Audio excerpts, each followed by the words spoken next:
President Volodymyr Zelenskyy received a report from the head of the main intelligence directorate of the Ukrainian Ministry of Defense, Kyrylo Budanov, particularly regarding the plans of the aggressor country, Russia.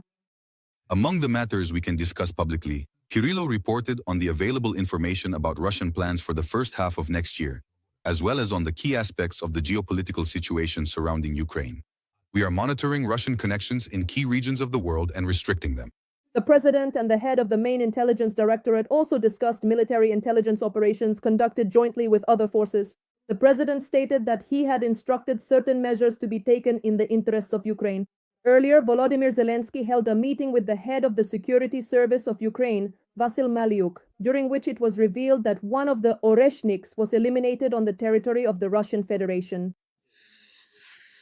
Until now, we had not made this public, but we can say one of the three Oreshniks was eliminated at Kapustin Yar by the main intelligence directorate, Security Service of Ukraine, and Foreign Intelligence Service.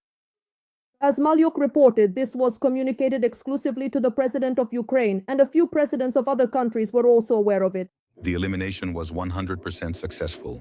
It was a very successful mission. At that time, the name Oreshnik was not yet used by the general public. And the Russians, if I'm not mistaken, weren't particularly threatened by it back then. This was the summer before last. The head of the Security Service of Ukraine also reported that since the beginning of the year, Ukraine's defense forces have successfully struck more than 160 oil extraction and oil refining facilities on the territory of the Russian Federation. If we take September and October of this year alone, that's 20 facilities. This has led to a shortage of more than 20% in the domestic petroleum products market, the idling of 37% of oil refining capacities, as well as shortages of petroleum products in 57 regions of the Russian Federation, and a ban on gasoline exports until the end of this year. Maliuk added that these are precisely legitimate targets since 90% of the budget of the Ministry of Defense of the Russian Federation comes from oil extraction and oil refining. As a result, as the president of Ukraine stated on November 12th, Russia will lose $37 billion in budget oil and gas revenues this year. Among the brilliant special operations of the Ukrainian defenders is WEB, which was carried out by the SBU on June 1, 2025. At that time, 41 Russian aircraft were hit, mostly strategic bombers.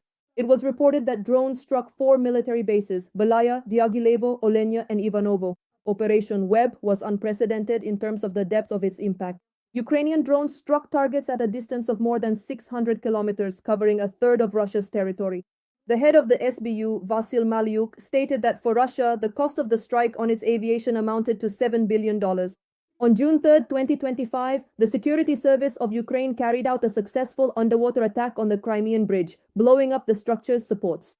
This was already the third attack since the start of the full-scale war.